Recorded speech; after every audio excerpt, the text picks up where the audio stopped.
Marami pa po, no, sa atin rin po sa mga senador na talaga pong nagbibigay ng tulong sa mga kababayan po natin. Minsan na stranded, wala pong masakyan, no?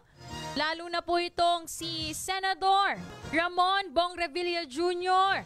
Dahil po ayon po sa mga ulat, tila hulog daw po ng langit ang bayanihan response o PR truck ni Senator Ramon Bong Revilla Jr. sa mga na-stranded po ng mga kababayan po natin sa Barangay del Pilar, Camarines Sur.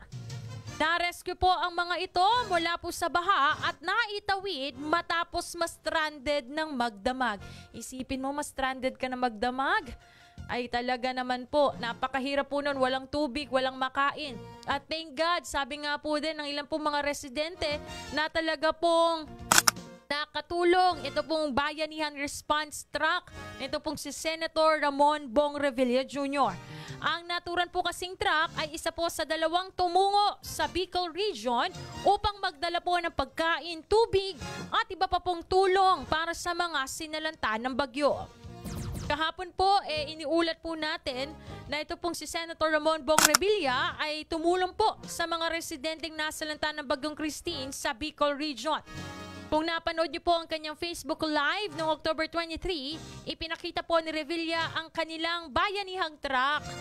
So ito pong bayanihang truck nila, ito po yung nagdadala ng mga pagkain, mga inumin na tulong sa mga nasalantang residente. And thank God, no?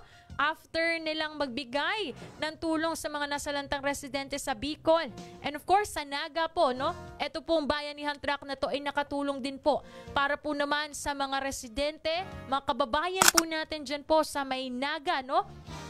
Dyan po sa may Camarines Sur, para po sila ay maalis sa pagkakastranded.